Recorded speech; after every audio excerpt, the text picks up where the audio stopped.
इसको गर्मा गर्म फुलके के साथ आप सर्व करें, बटर के साथ, और अगर आपके पास लेमन है तो आप लेमन के साथ भी इसको सर्व करें। बिस्मिल्लाहिर्रहमानिर्रहीम। आज मैं आपको अरबी की भुजिया जो है वो मैं आपको बनाना सिखा रही हूँ, जिसके लिए मैंने सबसे पहले 1 किलो जो है वो मैंने अरबी ली है। ये देखें, ये आपके सामने असली हालत में अरबी है।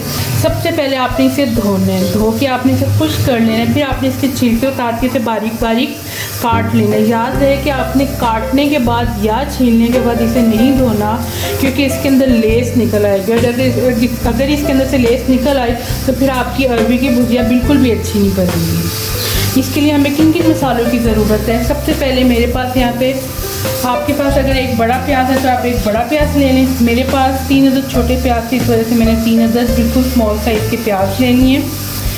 1 टेबलस्पून भर के अदरक लहसुन का पेस्ट। अरबियों में अदरक लहसुन का पेस्ट ज़्यादा डलता है। 1 टीस्पून मेरे पास यहाँ पे फ्रेश ताज़ा कुटी हुई जो है वो मेरे पास हल्दी है। अगर आपके पास हल्दी ना हो तो आप हल्दी पाउडर भी यूज़ कर सकते हैं। हस्बे ज़ायका नमक, मैंने यहाँ पे 1 टीस्पून नमक लिया है, जो कि हम अरबी में बिल्कुल एंड पे डालेंगे। 1 टीस्पून मेरे पास यहाँ पे लाल मिर्ची या हस्बे ज़ायका। 1 टीस्पून मेरे पास भुना हुआ कुटा हुआ सूखा धनिया। 1 टीस्पून मेरे पास भुना हुआ कुटा हुआ जीरा। 1/2 टीस्पून मेरे पास यहाँ पे गरम मसाला, जो कि हम बिल्कुल एंड पे डालेंगे गार्निशिंग के वक्त। और 3 से 4 अदद मेरे पास हरी मिर्ची हैं। और यहाँ पे मैंने 4 से 5 अदद बड़े साइज़ के टमाटर लेके उनकी स्किन मैंने रिमूव कर दी थी और उसकी मैंने प्यूरी बना ली है। बिल्कुल आपने बगैर पानी डाले ब्लेंडर में डाल के आपने इसकी पेस्ट बना लेनी है। याद है कि अरबी की भुजिया जो है आपने खुले मुंह वाले बर्तन में या किसी कढ़ाई में आपने बनानी है। यहाँ पे मैंने 1 कप ऑयल ले लिया है। अब इसके अंदर हम जो है वो कटा हुआ प्याज डाल देंगे।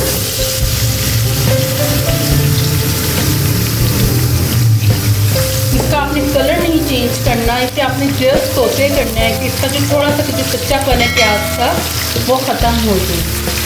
याद है कि सब्जियों में जो प्याज का जो कलर है वो बिल्कुल भी चेंज नहीं किया जाता, इसको ऐसे चीज़ ही रखा जाता है, जस्ट इसे सोते किया जाता है, वरना सब्ज़ी का जो कलर है बिल्कुल ख़राब हो जाता है। 1 से 2 मिनट के बाद 1 से 2 मिनट आपने इसे सिर्फ भूनना है। ये देखिए 1 से 2 मिनट हो गए हैं हमारे प्याज को। इसका कलर आपने बिल्कुल भी चेंज नहीं करना। अब इसके अंदर सबसे पहले आपने अदरक लहसुन डालना है पिसा हुआ। इसको आपने 1 मिनट के लिए भूनना है प्याज़ों के साथ।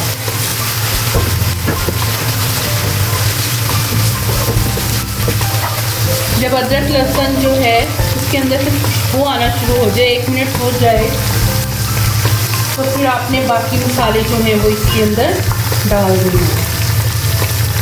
सवाए नमक के आपने बाकी सब कुछ इसके अंदर डालना है। अरबियों में जो नमक है वो बिल्कुल एंड पे डलता है।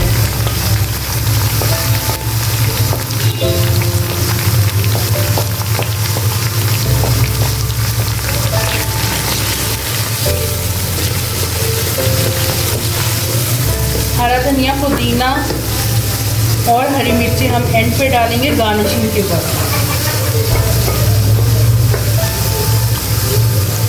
इसे आपने 1 मिनट के लिए भूनना है। याद रहे कि आपके मसाले जो हैं वो जलने नहीं चाहिए। अब देखिए इसे 1 मिनट हो गया है। अब हम इसके अंदर टमाटो प्यूरी डाल दें।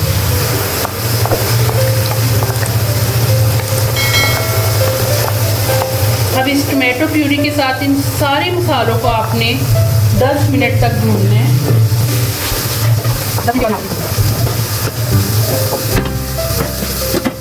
10 मिनट के बाद जो है अब हम देख रहे हैं, देखें 10 मिनट के बाद जो मसाला जो है वो अच्छी तरह भून गया है। अब इसे हम मज़ीद 2 से 3 मिनट के लिए भूनेंगे अरबियाँ डाल के। इसको ऑयल भी रिलीज़ हो गया। बस 2 से 3 मिनट के लिए आपने अरबियाँ जो हैं वो भूननी है, इससे ज़्यादा नहीं भूननी। और हम इसे 2 से 3 मिनट के बाद भूनने के बाद इसे हल्की आंच पे 10 मिनट के लिए गलने के लिए रख देंगे।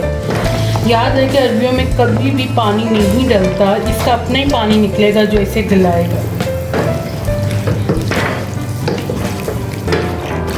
पहले हमने इसे 2-3 मिनट भूनना है।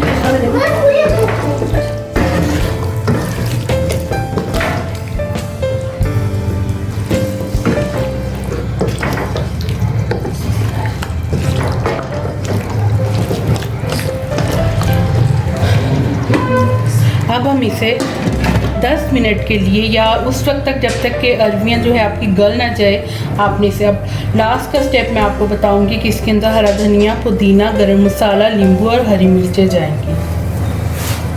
चलें जी, अब हम 10 मिनट के बाद अरबियों को चेक करते हैं कि ये गली है कि नहीं।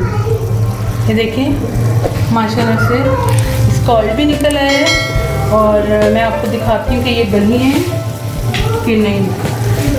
ये देखें कितनी सॉफ्ट है ये देखें, ये देखें, ये देखें अरबियाँ गल गई। अब इस स्टेज पे इसके अंदर जाएगा नमक।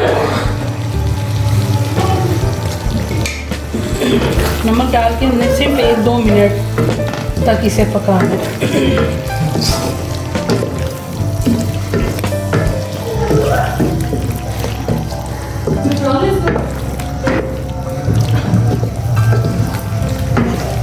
याद रहे कि अरबियों को ज़्यादा नहीं पकाना वरना ये हलवा बन जाएंगी। अब इसके अंदर हरी मिर्चें और हरा धनिया ये डालें। हमारी अरबियाँ बिल्कुल तैयार है। अब मैं आपको इसको सर्व करके दिखाऊँ।